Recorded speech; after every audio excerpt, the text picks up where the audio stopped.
Have you ever wanted to bathe in crude oil? Me neither, but here I am. Wait, this is one of those generic travel videos. Shouldn't it be more like this? Overly dramatic drone shot in excruciatingly slow motion. Copyright-free music to set the tone. Voiceover posing generic question. Why do we travel? Why did my father never love me? You've heard all this before, right? You could say this type of thing about pretty much any country. Drone shots, don't get me wrong, are really pretty, but they aren't really what makes Croatia unique. That's what I'm interested in showing you today. Let's go. I'm on the wrong side of the road.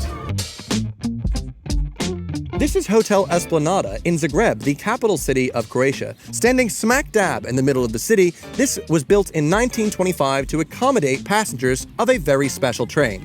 That's right, the Orient Express of Agatha Christie fame. More and more passengers of the Orient Express wish to stop in Zagreb to take in the sights of this beautiful historic city, and so the Hotel Esplanada was born.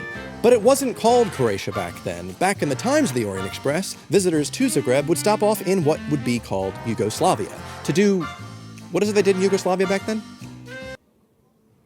Oh. But that was well over 50 years ago. Zagreb is fast becoming a more modern city with more modern attractions, like the place Heather and I just went to, which was the Museum of Broken Relationships, where you can go to see remnants of not just romantic relationships, but every type of broken relationship. Heather, what was your favorite one we saw there? Definitely the Gifted Diet book. Oh, really? Boyfriend gift is on point. I mean, one big thing that makes museum unique is that I took Heather there and we have not broken up yet, so that's pretty great. Yet. Not yet. Great. But of course, Croatia is more than just unique museums. Have you ever wanted to bathe in crude oil? Me neither, but here I am. One of the weirder things I did in Croatia was bathe in naphthalene oil. This is one of only 2 places in the entire world where you can actually do this, and the benefits of doing so are improving your circulation, helping with various skin problems, and relaxing your muscles. A lot of the benefits of this treatment are for those that are later in their years, so if you're on the younger side, it'd probably just be useful for an interesting travel story to share at the pub. This is forbidden chocolate milk. Hey, it's definitely one of the more unique offerings in Croatia that 99% of other countries can't do, but instead of off-the-beaten-path tourist attractions, what's the most popular thing to do in Croatia? Now, one of the most popular places to go to in all of Croatia is actually where we are right now, the Plitvice Lakes, a UNESCO heritage site. There are more than 3 waterfalls here, I can tell you that. There's definitely more than 3. I can see about 3. I can see about like 20. And there's a lot of lakes, I can tell you that. If you're like me, you might have never heard of the Plitvice Lakes.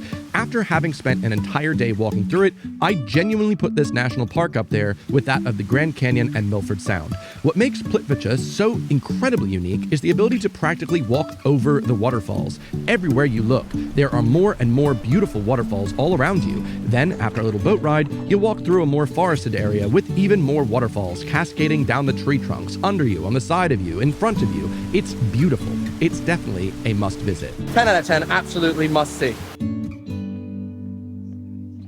Now, of course, you can't actually speak about Croatia without speaking about the sea. I mean, they didn't take the entire coastline from Bosnia for no reason, right?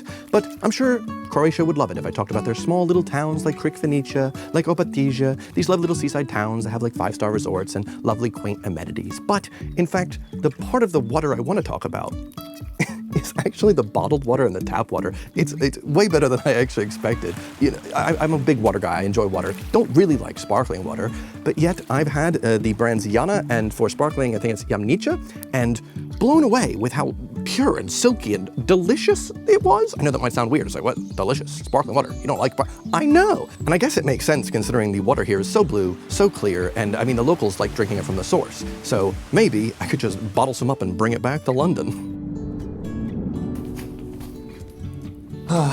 Finally back in London. Oh my god, did I leave that camera recording the entire time? Well, supposedly, you can't bring water through airport security, and this has been a rule for 20 years, so I guess it's back to hard London tap water for me. But to end this video off with a question for you, what are your thoughts on Croatia? Thanks for watching.